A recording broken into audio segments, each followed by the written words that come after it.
A millionaire's birthday night was all sparkle. Music, champagne, chandeliers, until masked men stormed the mansion and the whole family was held at gunpoint. Panic, silence. And then, someone no one expected stepped forward. Not a bodyguard, not a politician, the quiet housemaid. What happened next changed the room and the night forever. Wait for it. Before we start, please like, subscribe and comment where you're watching from. Let's begin. The Whitmore estate in Greenwich, Connecticut looked like a postcard the night everything began. Early fall air, a lake calm as glass, maples just starting to tip red around the shoreline. Fairy lights ribbed the long stone driveway, and sleek cars glided up in a glitter of chrome and soft exhaust. Inside the house, a grand hall breathed with music and a low-voiced hum of power. Bankers, senators, tech founders, the kind of people whose handshakes could tilt a city block. Daniel Whitmore moved through them, as if he'd built the room himself. In a way, he had. He was mid-50s, tall, the kind of American success that still read as old-fashioned. A family manufacturing company turned national logistics empire. The tuxedo sat easily on him, the smile even more so. "Glad you could make it," he said again and again, meaning it every time, even when he didn't. Every guest congratulated him. Every guest told him the same rumor in a new voice. His company was about to close the Port Sterling contract, the biggest municipal tender in the state. "Tomorrow," Daniel would say, the word a coin he kept palming from hand to hand. "Tonight is for Laura." Laura Whitmore was the room's warmth. She wore midnight blue and a slim strand of pearls, and her laugh actually lifted the music. She had a way of making even the senator's wife unclench, even the venture capitalist drop his shoulders. People came to see Daniel. They stayed because Laura remembered their daughter's name, their father's operation, the dog they lost last winter. It was her birthday, and the cake, triple-tiered pale buttercream, waited under a glass dome like a promise. Elena Brooks floated at the seam where the party blurred into the working of the house. 28 black, hair braided back tight, uniform crisp and simple. She carried a tray, she refilled a glass. She translated the smallest frown into a solved problem. If you weren't paying attention, she was only motion and efficiency. But her eyes missed nothing. A light at the end of the hall flickered, the old wiring in the east wing. She made a note to tell maintenance tomorrow. The new catering temp by the bar, too muscular for the way his jacket draped knuckles with little white scars, she kept him in the corner of her sight. The service door near the pantry rested on the catch instead of closing flush. Someone had propped it that way to shuttle trays. She nudged the wedge with her toe until the latch clicked. "Stay with me, okay?" she murmured to Mason and Ava, the Whitmore kids, who had crept to the balcony for a forbidden bird's-eye view of grown-up glamour. Mason was 10, all questions and elbows. Ava 8, soft-voiced and exacting, with a ballerina's posture and a scientist's stare. Mason pressed his nose to the rail. "Do we have to sing to Mom in front of the senator again?" he whispered. "We look like a campaign ad." Elena hid a smile. "You'll sing because your mom loves it. Also because there is cake, and I am not missing cake on account of your stage fright." Ava slipped her hand into Elena's. "You look pretty," she said, as if it were a confidential piece of intel. Elena squeezed her fingers once. "So do you, Professor." Down on the floor, the quartet slid from Ellington into a soft pop standard people recognized without having to talk about it. The head of security, Marcus Hale, a former state trooper with the calm face of a granite monument, stood near the French doors, eyes moving the way a clock ticks. He nodded to Elena when she passed, a professional's respect. He'd noticed the way she noticed. She liked that he had. Daniel stepped up onto the little riser by the piano and lifted his glass. The murmur pulled tight into silence, then began to spark with friendly laughter as he pointed out the couple who'd flown in from Austin, the school board president who'd known Laura back when she was running charity drives from the trunk of her car. He spoke about the year they'd had, the merger, the new foundation scholarship, the night Ava lost her first tooth and nobody could find it because Mason had banked it under his pillow with a Lego debit card. The room softened around his voice. When he turned to Laura, something real cracked through the performance. "You are the center I spin around," he said, simple and clear. Her face changed. It was a private exchange in a public space, and people felt kind for witnessing it. If the night had a single wrong note, It was so small no one would have heard it unless they were listening for it. Elena heard it. Not a sound exactly, more like the absence of one. The back-of-house corridor beyond the pantry was never quiet during an event. There was always the hush-rush of staff, the wheel of a cart, a whisper. Now for 3 seconds there was nothing. Then too much. The cartwheel squeaked high and sharp, then cut off like someone had lifted it rather than rolled it. Elena shifted the tray to her left hand and stepped toward the corridor as if she were only looking for more napkins. The corridor halted her at the first turn with its own domestic opera. Servers, a chef swearing about a fallen soufflé, someone needing a lighter for the candles. Normal. She felt ridiculous for a beat, like there was static in her blood she'd mistaken for a signal. On her way back, she passed the new catering temp. Up close, his cologne was expensive, but over-applied like he'd borrowed it. His wrist bore a faint tan where a watch had been. Square outline, heavy band. He wasn't wearing one now. "You doing okay?" she asked, blandly kind, just a co-worker checking in. He smiled too slowly, as if rotating through the options. "All good." An accent clung to the words and then vanished. Elena let her gaze drift past him without sticking. "Holler if you need anything," she said, and returned to the light. Laura found Elena near the staircase and caught her in a hug that kept moving so it didn't look like a hug. "You are a miracle," Laura murmured. "The florist tried to put orchids on the cake. Can you imagine?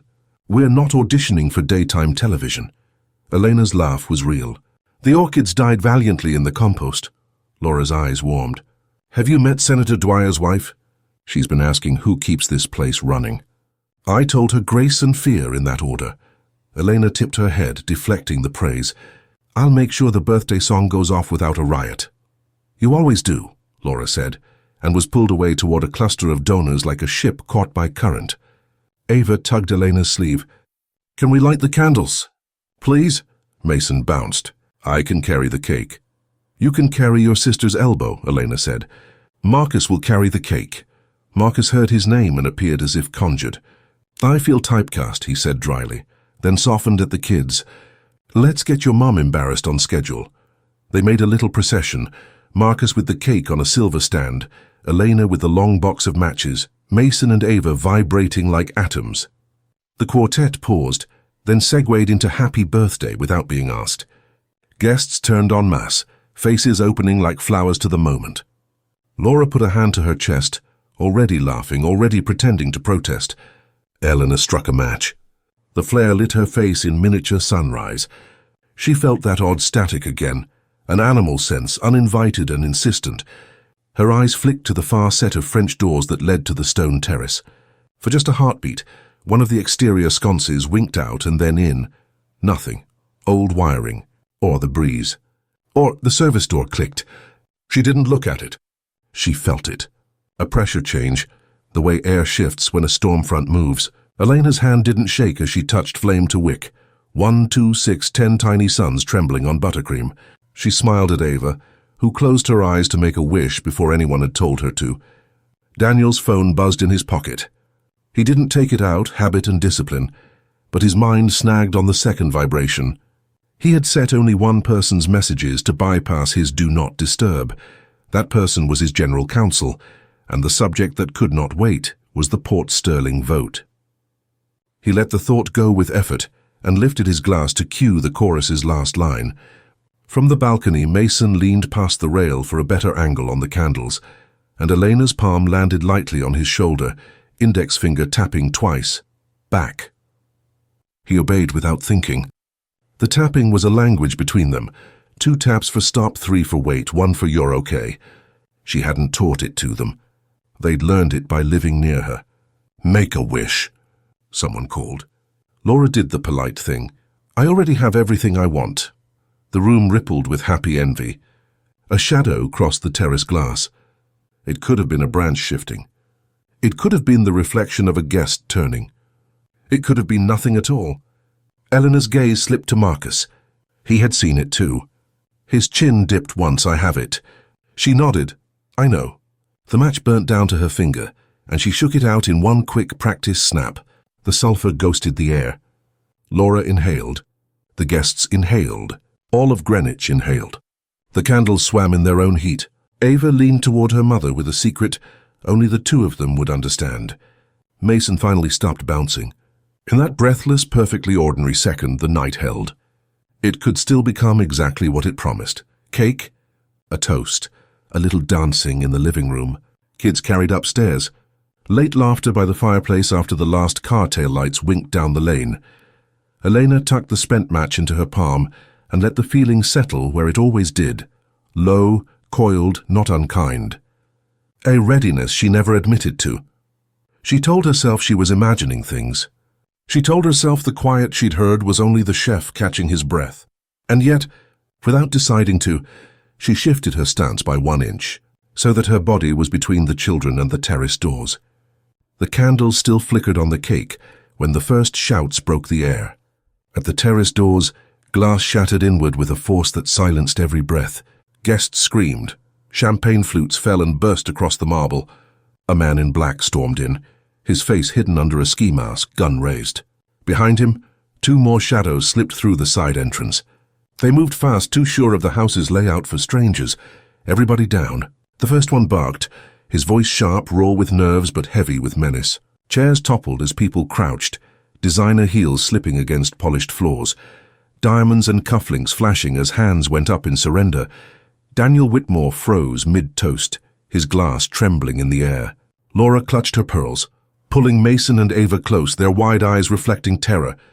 Marcus Hale, the head of security, moved a fraction forward, but the barrel of a gun swiveled instantly to track him. "Not another step, Cup," the robber hissed. Marcus stilled, hands half raised, his jaw set. Elena's eyes swept the room. Panic surged like a wave, but she stayed steady, her hand anchoring the children behind her. "Stay close," she whispered, her voice so calm it cut through the chaos. Ava buried her face against Elena's hip. Mason trembled, but held her other hand tight. The intruders fanned out. One yanked jewelry from wrists and necks, barking at guests to empty pockets, purses, watches. Another prowled toward the buffet table, shoving plates aside in search of wallets and phones. The leader's weapon never wavered as he stalked toward Daniel. "Oh, Mr. Money, safe now." Daniel swallowed hard, his voice cracking. "Take what you want. Just leave my family alone." Laura tried to shield the kids, her arms trembling around them. But one of the masked men noticed. "Bring the children forward," he snarled, pointing the gun toward Elena. Gasps shot through the hall. Laura sobbed, clutching Mason tighter. Elena rose slowly, her posture straight, her eyes locked on the man's. Her tone was startlingly steady. "You don't want to do this." The robber blinked, caught off guard. No one had dared speak to him like that. "How your hands are shaking," she continued quietly, almost conversationally. "You're scared. You don't want blood tonight. Don't make a mistake you can't undo." For a brief moment the man faltered. Around the room, stunned guests stared at Elena, not as the maid who passed trays and folded linens, but as someone unflinching in the face of danger. The second robber grabbed a trembling guest by the collar, pressing a gun against his temple. "Enough talking," he roared. "Cash watches now, or he dies." The hall erupted in sobs and hurried shuffling as guests fumbled to obey. Elena shifted subtly, her body shielding Mason and Ava completely. She felt their small breaths against her side, their terror clinging to her like second skin. She had felt this before, in deserts and cities half a world away. That deep hum of danger, the razor's edge where one move could save or destroy. The leader stepped closer, swinging his weapon toward the crowd to demand faster obedience. That was his mistake. Elena moved. It was a flash, silent, precise. Her hand shot out, twisting his wrist sharply. The gun clattered to the marble, skittering away under a table. Before he could shout, her knee struck his chest, driving him back. Gasps filled the air, shock-freezing guests mid-motion. The second robber lunged, rage boiling in his eyes. Elena pivoted, catching his arm and pulling with his own momentum, slamming him flat onto the floor. His mask shifted, revealing a jaw clenched tight in pain. The third one hesitated, his gun trained on her, but Elena's stare locked onto his. Her voice dropped low, commanding, "Put it down, walk away. You will not win tonight." His breath came quick, his finger twitching on the trigger. He tried to steady his hand, but Elena was already on him. She surged forward, twisting his arm until the gun fell. With a swift motion, she pinned him against the ground, his breath knocked out in a grunt. Silence thundered through the room. In less than a minute, 3 armed men who had stormed a mansion of America's elite lay helpless on the floor. Guests stared, mouths open, unable to process what they had just seen. Marcus Hale recovered first, snapping zip ties around their wrists with practiced precision, his eyes flicking to Elena in astonishment. He had seen soldiers move like that, but never a maid. Laura clutched her children, tears streaking her cheeks. Mason peeked out from behind Elena, awe mixing with fear. She saved us, he whispered. Daniel could only stare, his voice failing him. For the first time in his life, the man who controlled boardrooms and city contracts was speechless. And Elena, she stood tall, her chest rising steady, her face unreadable. For years she had buried this part of herself, kept it folded away like a knife in a drawer. But tonight, in front of everyone, she had revealed it. She was no ordinary maid. The candles on the cake had burned low, their wax dripping silently, forgotten in the aftermath. Sirens wailed in the distance, faint at first, then rising until the sound vibrated through the glass windows of the Whitmore estate. Red and blue lights strobed against the trees outside, as police cars screeched up the long driveway. Guests huddled in small clusters across the grand hall, their designer clothes wrinkled, their hair out of place, shock still carved into their faces.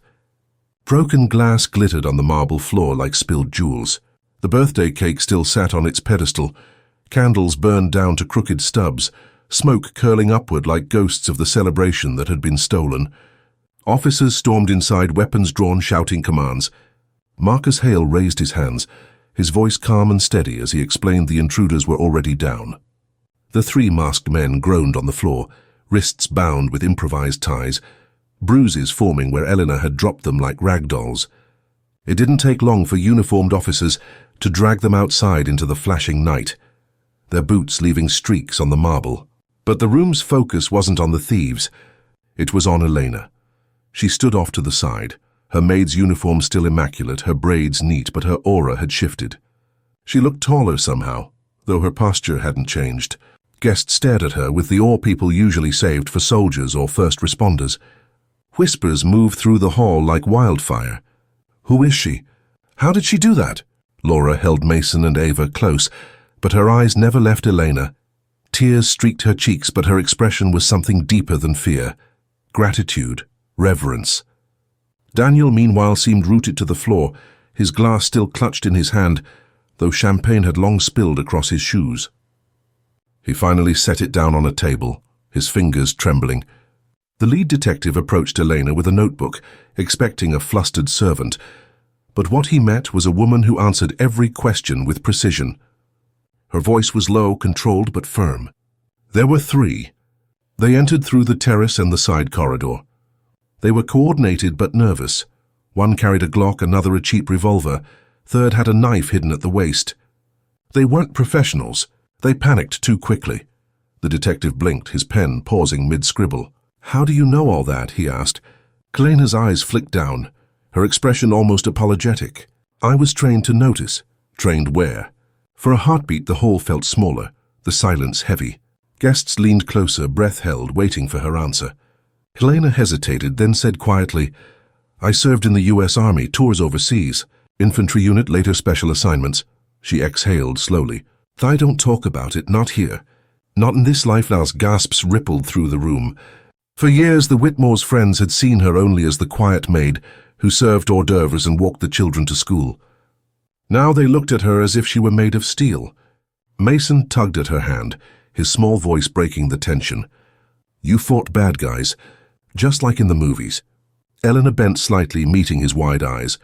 Something like that, she said softly, brushing a curl from his forehead. But movies don't tell you how scary it feels. Bravery isn't about not being scared, Mason. It's about standing anyway. Ava clung to her arm. You're our hero. Laura's breath hitched. She pulled Elena into a sudden embrace, one that startled everyone in the room. You're not just a maid, Laura whispered fiercely. You're family. You'll always be family now. Tears stained her cheeks as she held tighter.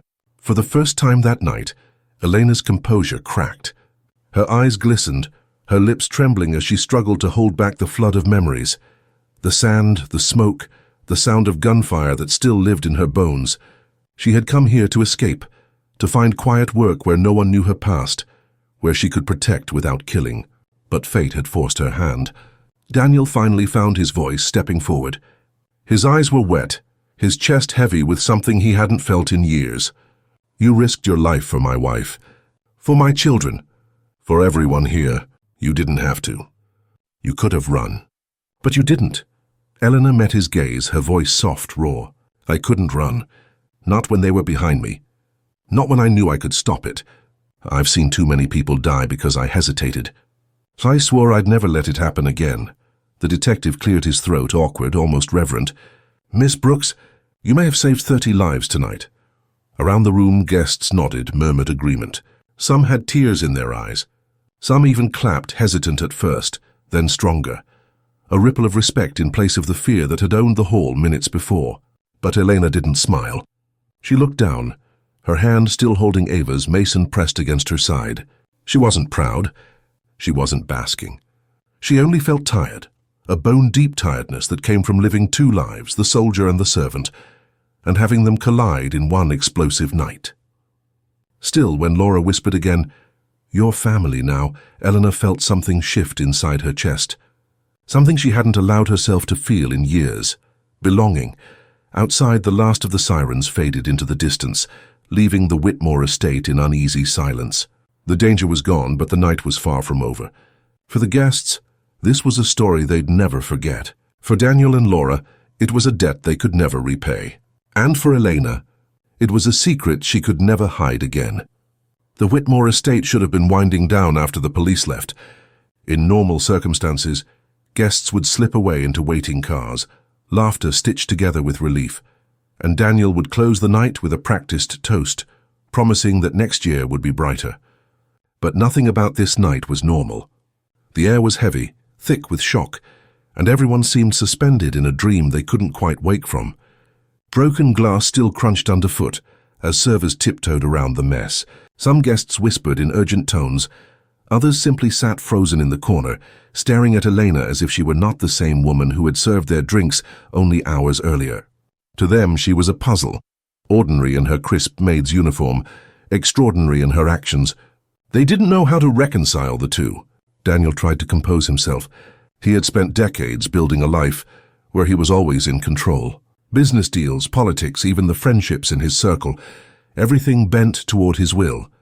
Yet here in his own home, in front of his children, he had been helpless. And the one who had saved them all wasn't him. It was the woman he had barely ever noticed beyond the kindness she gave his children.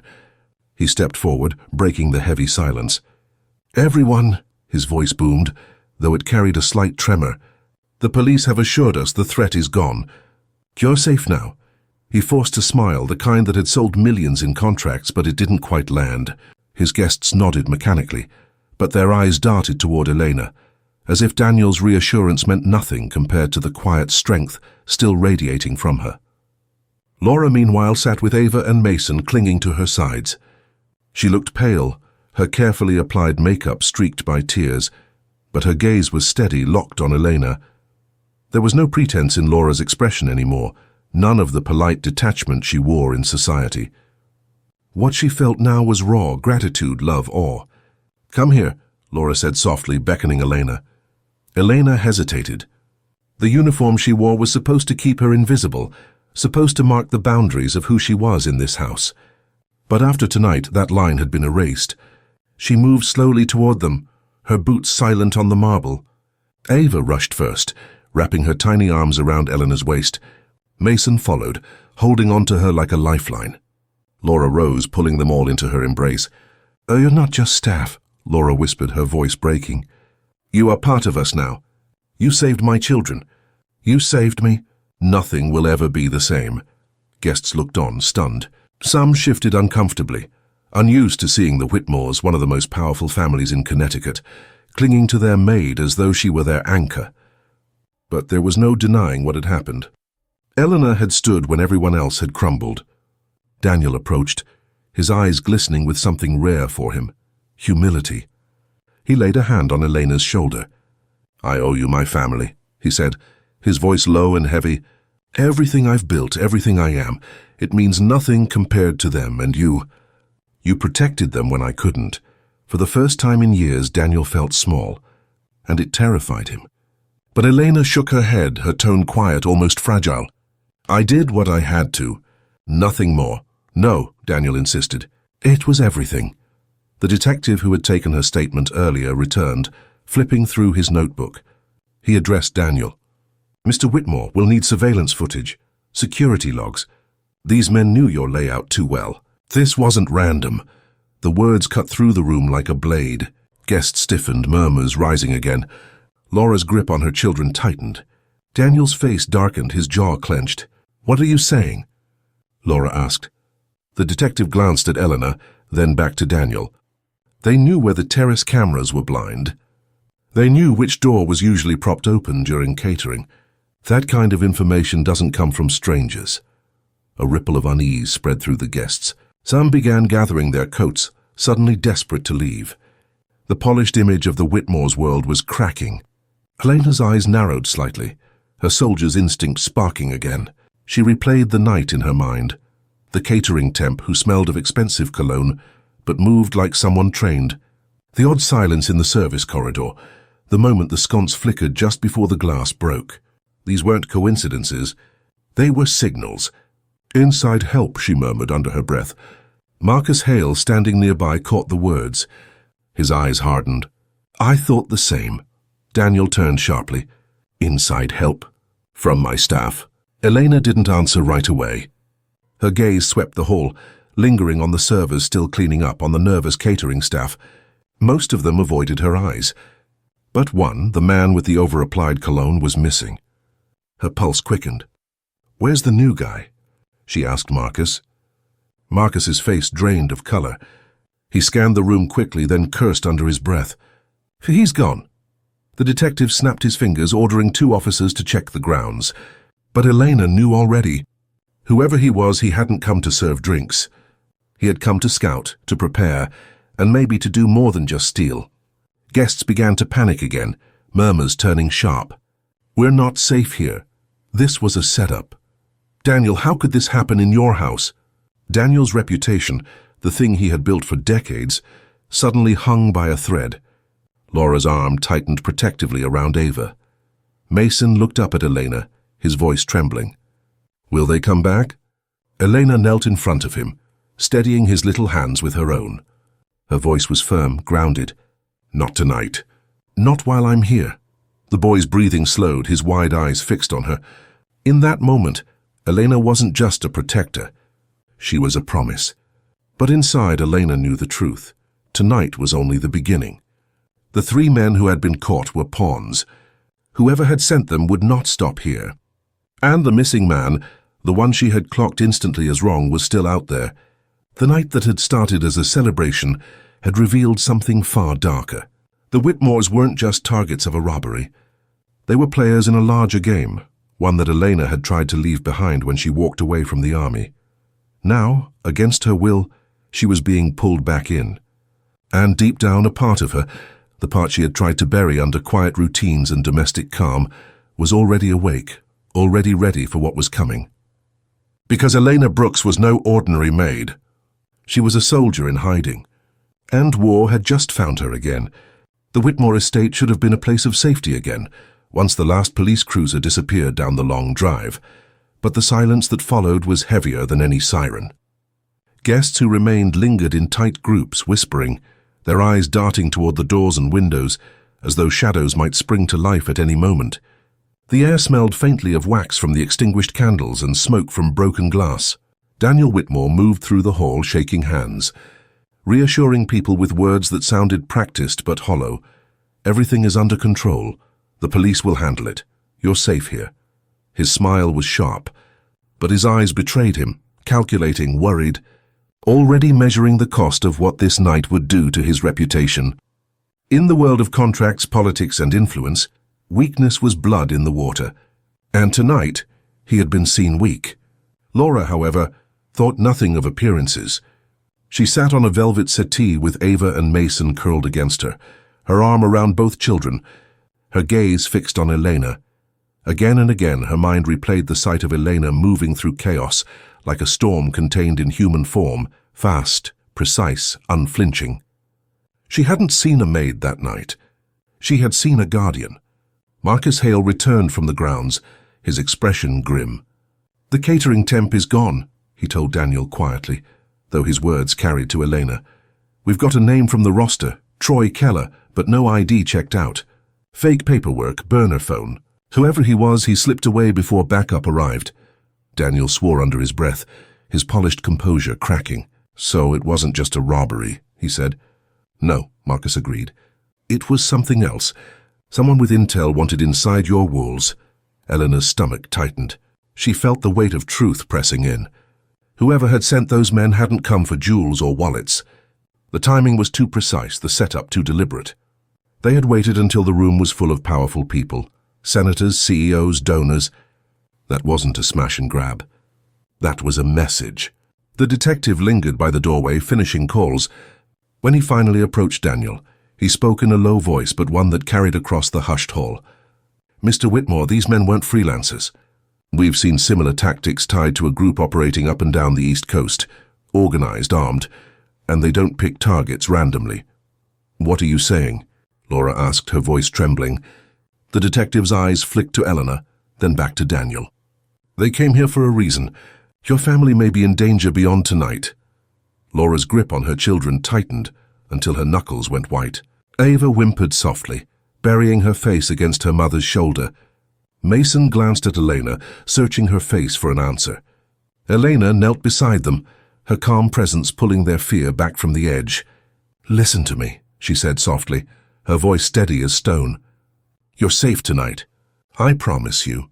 Nothing will touch you while I'm here." The boy nodded slowly, believing her more than he believed the police. But inside, Elena felt the old familiar dread coil in her chest. She had come here to escape this life. The endless cycle of enemies, missions, danger following her like a shadow. She had wanted nothing more than to keep her head down, to find peace in ordinary work, to care for these children like they were her own. But she couldn't ignore what her instincts told her. This was only the beginning. As the night stretched on, the guests began to leave in a trickle, some offering weak smiles, others too shaken to speak. Whispers followed Elena as she moved about the room. "She fought them barehanded. How did she know? She's not just a maid." For years she had been invisible. In one night she had become unforgettable. After the last guest departed, Daniel poured himself a heavy drink and stood by the fireplace, staring into the flames as though answers might rise with the smoke. Laura tucked the children into bed upstairs, but when she returned her eyes were still wet, her body trembling with the weight of fear she had tried to hide from her children. She sat beside Elena at the dining table, her voice breaking. "Tell me the truth. Who are you really?" Elena hesitated. Her hands folded neatly in her lap, but her jaw tightened. "I told you enough. I was a soldier.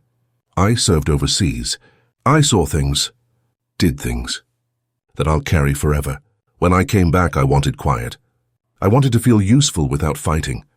That's why I'm here, to keep your children safe, to live small." She looked down, her eyes glistening. "But trouble has a way of finding me." Laura reached across the table, squeezing Elena's hand. "You saved them. You saved all of us. You're not trouble. You're the only reason we're still alive tonight." Daniel finally turned from the fire, his face drawn, his voice hard. "If this was more than a robbery, if my family is a target, then quiet is over. We need to prepare. And you—" His eyes fixed on Eleanor, sharp and calculating. "You may be the only person I trust to keep them safe now." The words hung heavy between them. Eleanor had traded one battlefield for another, one uniform for another. And now, whether she wanted it or not, she was being pulled back into the fight. She felt the children's laughter echoing faintly from upstairs, and in that sound she knew the truth. She couldn't walk away. Not now, not when danger was still circling. And deep down a part of her she thought she had buried. The soldier, the protector, the warrior, stirred awake sharper than ever. Because the Whitmores weren't just her employers anymore.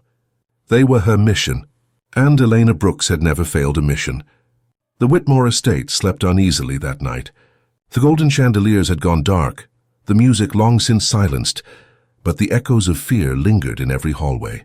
Upstairs, Laura Whitmore lay in bed, with one arm wrapped protectively around her children, who had insisted on sleeping beside her. Daniel paced the master suite with restless energy, his mind turning not to the party that had collapsed, nor the humiliation in front of his guests, but to the terrifying reality that someone had marked his family. Elena did not sleep. She sat alone in the kitchen, the dim under-cabinet lights casting soft shadows across her face. Her maid's uniform was still on, though she had let her braid fall loose around her shoulders. Before her sat a cold cup of coffee she hadn't touched. Her eyes fixed on the back door, watching, waiting. Every creak of the house, every whisper of the wind outside kept her instincts sharpened. She knew this quiet wasn't safety. It was only the pause before the next storm. Marcus Hale entered quietly, his footsteps heavy from exhaustion. He looked at Elena, studying her like he hadn't before. "You've done this before," he said simply. Elena gave a dry smile. "Too many times." Marcus lowered himself into the chair opposite her. "Special forces?" She nodded once, reluctant but honest. "2 tours in Afghanistan. Then classified assignments. I stopped counting missions after 20. Her eyes dropped, shadows crossing her face. "I came back different. I didn't want to keep fighting. I thought if I kept my head down, cared for children, scrubbed floors, maybe the war inside me would finally quiet." Marcus leaned back, rubbing a hand over his jaw. "And yet tonight, when it mattered, you didn't hesitate." "I couldn't," Elena said softly. "Not with those kids behind me." Marcus studied her for a long moment. "Then you should know. This isn't over. Whoever sent those men, if they planted someone inside the staff, they'll come again. Next time, maybe smarter, maybe deadlier." Elena's gaze hardened. "Then I'll be ready." The next morning dawned grey, the autumn sky heavy with clouds. But inside the Whitmore mansion, the atmosphere was different, quiet, strained, as though everyone had aged years overnight. Daniel sat at the head of the long dining table, his phone buzzing constantly with calls from board members, political allies, and journalists who had already caught whispers of the attack. He snapped into his phone. "No comment." "Yes, my family is fine." "No, I will not answer questions about security protocols." He slammed it down, his patience fraying.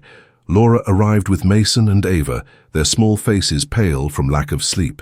They clung to her hands, too quiet for children their age. When they saw Elena enter, though, their expressions softened. Mason broke into a run, throwing his arms around her waist. "Don't leave us," he whispered.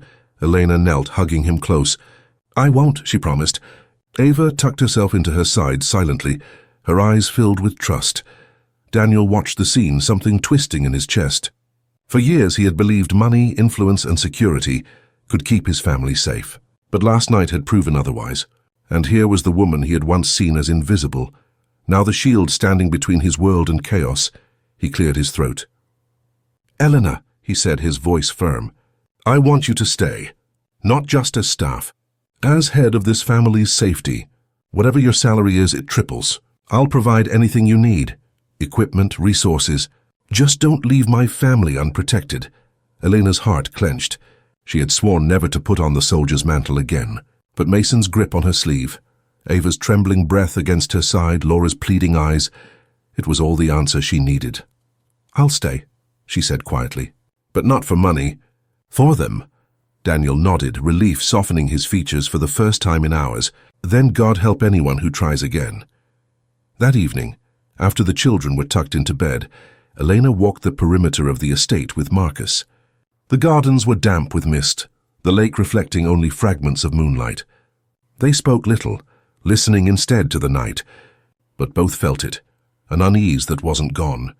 As they rounded the far corner of the estate, Elena stopped suddenly. A cigarette butt still smoldered in the grass, fresh.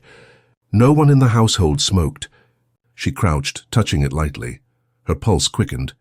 "They've been here," she whispered. Marcus's hand went instinctively to his sidearm.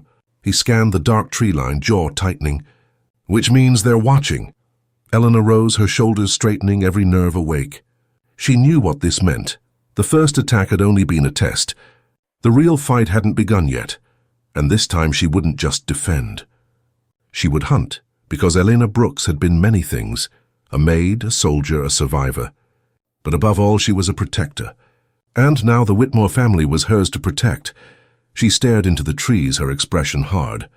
"If they're coming back," she said softly, almost to herself, "then let them come. I've been waiting for a war I can finally win." The Whitmore mansion no longer felt like a home.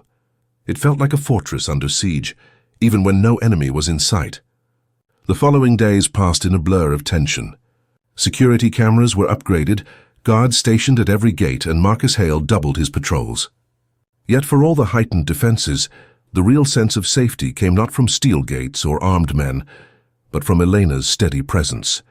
Mason and Ava refused to leave her side. They shadowed her in the mornings as she prepared breakfast, clung to her hands when she walked them to the garden, and begged for her stories before bed. "Tell us about the stars," Ava whispered one night, and Elena, sitting cross-legged between their small beds, spoke softly of constellations she had once traced in foreign skies, while gunfire echoed in the distance. She told it gently, like a lullaby, leaving out the fear but teaching them the courage hidden in the heavens. Laura watched from the doorway, tears pricking her eyes. Eleanor was no longer just an employee, she was family. Yet Laura also saw the shadows under her eyes, the way Elena's body stayed coiled, alert, even when she was smiling with the children. War had followed her into their lives, and Elena carried the weight of it alone. Daniel, meanwhile, was unraveling. The attack had shaken him more deeply than he let on. His empire had been built on control, yet in one night that illusion shattered. Investors whispered about weakness. Politicians questioned his ability to protect even his own home. He drowned his frustration in whiskey at his office desk, replaying the night again and again. The gun at his family, his own helplessness, Eleanor's lightning-fast response. One evening, after the children had gone to sleep, Daniel found Elena in the study, standing by the window with her arms crossed. The moonlight traced the sharp lines of her face. "I keep seeing it," Daniel admitted quietly, lowering himself into the leather chair opposite her. "That moment when he pointed the gun at my son. I've closed billion-dollar deals without blinking. I've faced hostile boards, courtroom battles, political scandals. But when it mattered most, I froze. And you didn't." Eleanor turned from the window slowly, her gaze steady. "Fear doesn't make you weak, Daniel. It makes you human. What you do when you're afraid, that's what defines you." Daniel's throat tightened. "And what defines you?" Her lips curved in a faint, sad smile. "A promise. To protect anyone who can't protect themselves. It's the only way I can live with the ghosts I carry." But the danger had not passed. Late one night, Marcus intercepted encrypted chatter through his contacts in law enforcement. He rushed to Elena, his face pale. "They're planning another strike," he said. "Bigger this time. Not just thieves, mercenaries, professional, and they want leverage." Elena's blood chilled. "Leverage means kidnapping." Marcus nodded grimly. "The children." Elena didn't hesitate. "Then we moved them somewhere safe now." But Daniel bristled. "This is my home. My family won't be chased out like fugitives."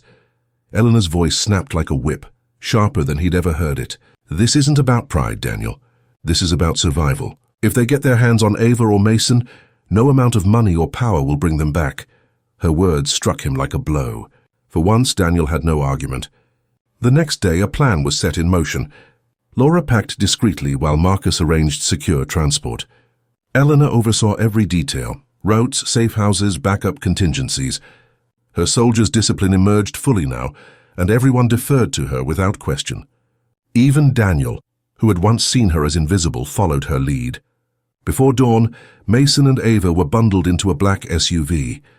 Mason clutched his toy astronaut. Ava held Elena's hand tightly. "Will you come with us?"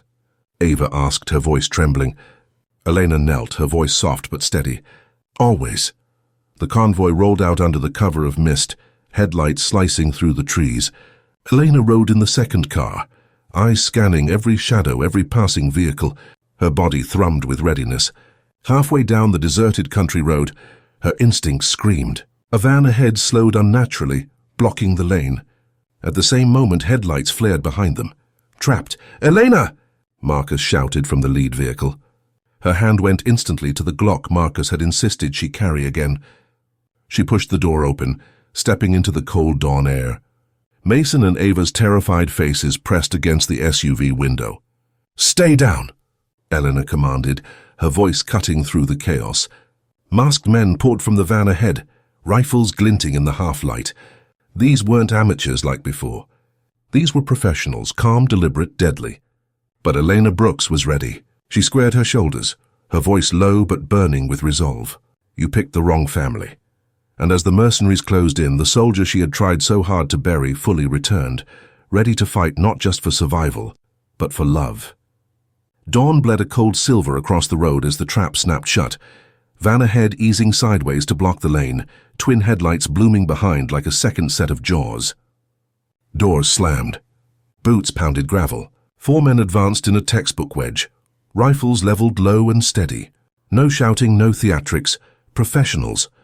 Elena slid out of the SUV before the first command could form in anyone's throat. Down, heads low, she told the driver without looking, then lifted 2 fingers toward the rear seat where Mason and Ava were white-faced and wide-eyed. 3 taps on the window, wait. The children ducked exactly as she'd trained them. Marcus's voice crackled in her earpiece from the lead car. 2 vehicles, front van, rear sedan, 4 dismounting forward, 2 flanking on my right. Roadside ditch left, trees tight on the right. We're boxed. Copy, Elena murmured, stepping forward into the open like she'd done it yesterday. The first gunman lifted his rifle a notch. He saw a woman in slacks and a wool coat, hair in a loose braid.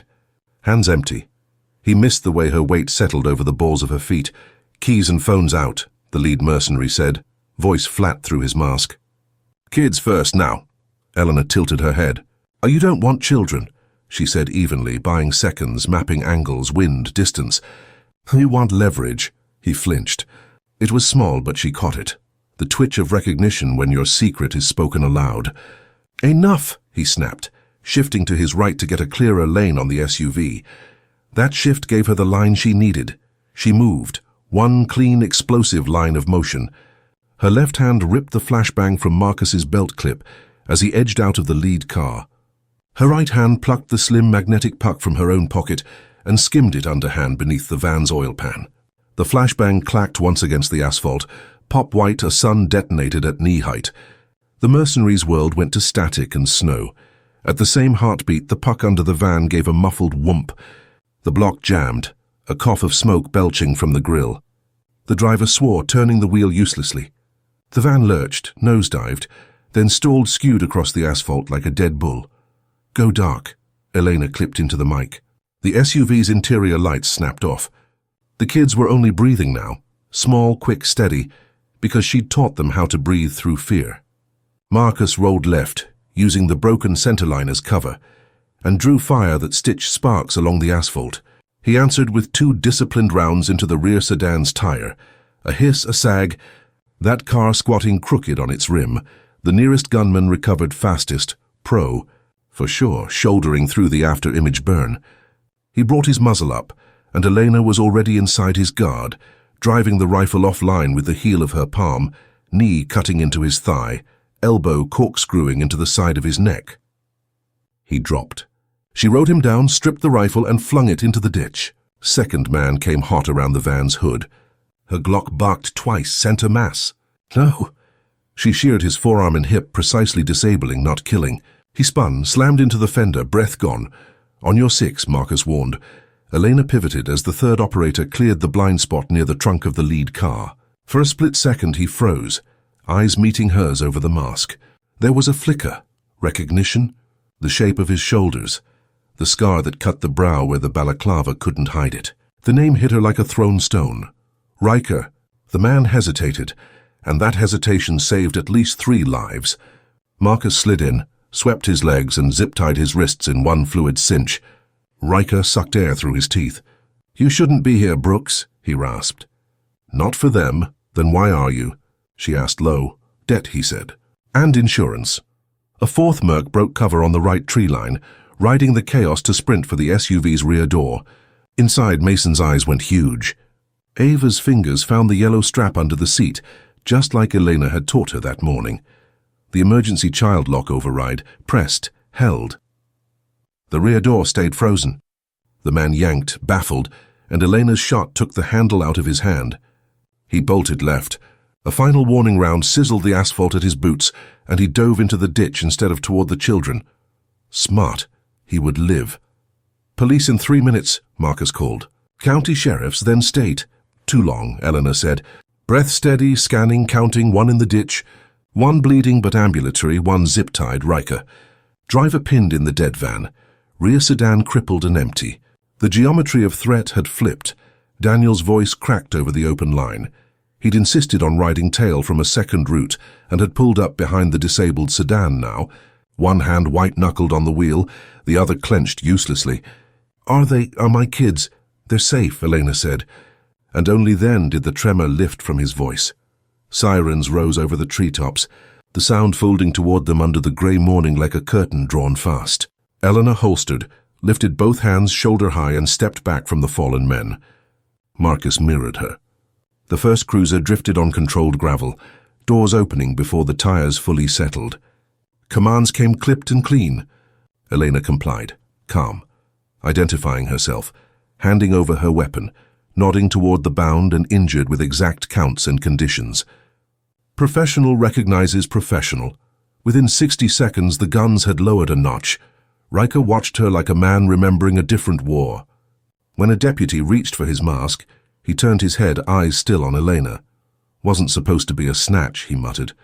Just a scare to move money. But someone escalated. Who? Eleanor asked. He swallowed. She saw the arithmetic behind his eyes. The calculus of time served versus deals made.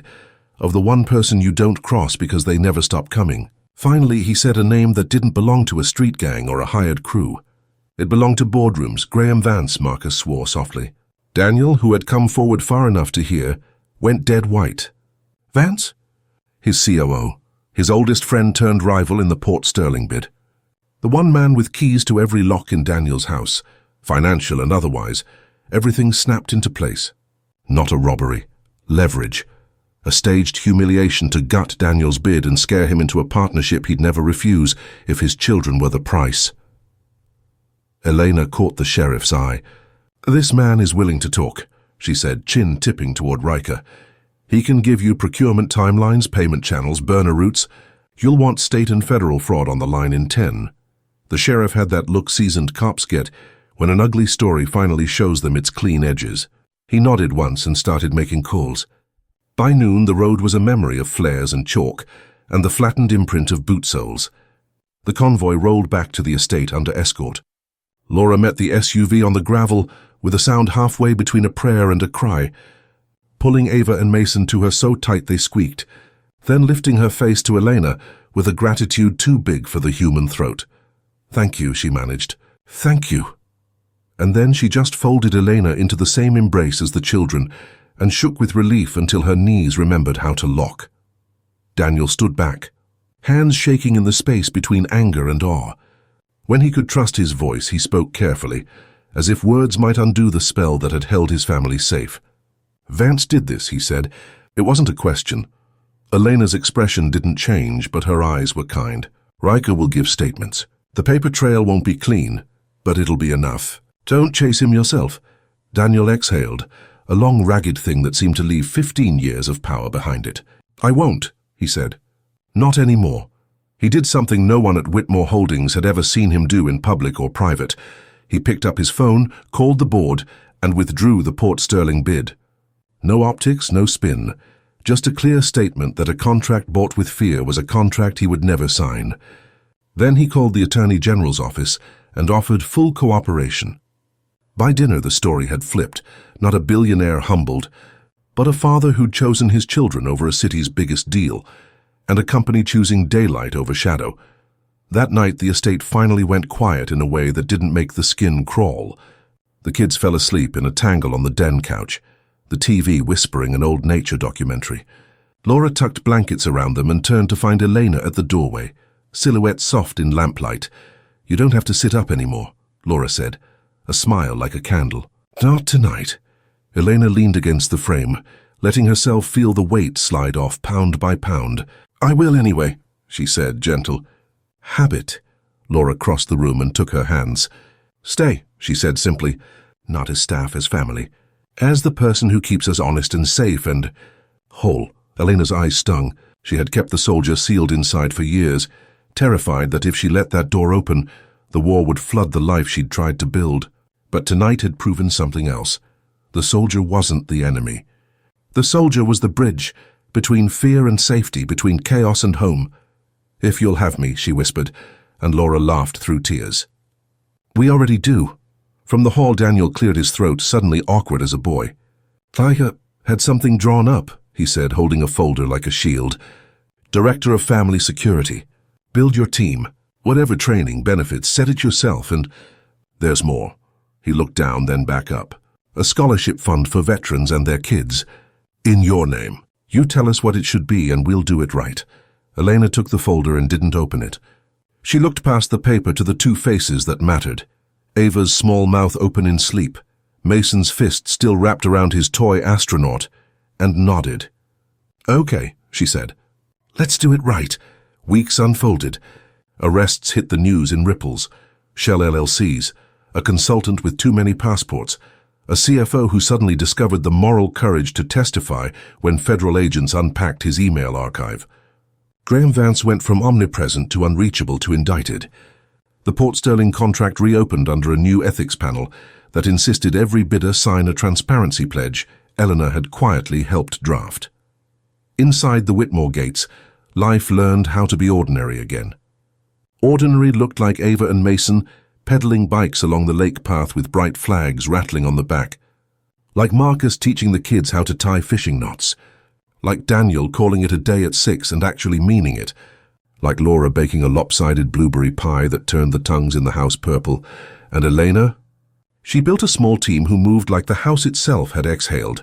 No earpieces in sight, no parade of uniforms, only the kind of readiness that lives invisibly in well-oiled hinges and better routines.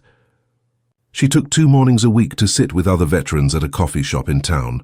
No rank, no stories unless someone needed to tell one. On Sundays, she let herself run out past the hedgerows until the lake opened like a coin dropped on velvet. And for once the sound in her head was only wind. One evening, as winter edged the windows and the fireplace made soft work of the cold, Mason crawled into the chair beside her with a book about stars. "Can you show me the ones you saw over there?" he asked, not saying Afghanistan because he didn't have to. Elena pulled the blanket around them both and traced the map with a fingertip. "That's Orion," she said. "Those 3 in a line, his belt. And that bright one low, that's Sirius. The dog star." Mason squinted. "Do they look the same from here?" "They look the same wherever you are," she said, and felt it like a truth that had been waiting her whole life. "That's the point of stars." Ava padded over, sleepy-eyed, and wedged herself onto Elena's other side. "Make a wish," she mumbled, already sliding toward dreams. Elena looked across the room. Daniel had fallen asleep with his glasses crooked, a file sliding off his knee. Laura tucked a throw over him with a tenderness that made Elena's throat tighten. Marcus snored on the other couch, like someone who had finally allowed himself to rest. She closed her eyes for one quiet second and made a wish she would never say out loud. Not for peace, exactly, but for purpose that didn't require a war. When she opened them, the house breathed around her, warm, ordinary, defiant. The kind of ordinary you have to fight for. The kind of ordinary worth everything. Outside, the lake held the moon in a steady hand. Inside, the children dreamed under a roof that would hold, and Elena Brooks, once a shadow, sat where she belonged, in the small constellation of a family that had learned the shape of courage,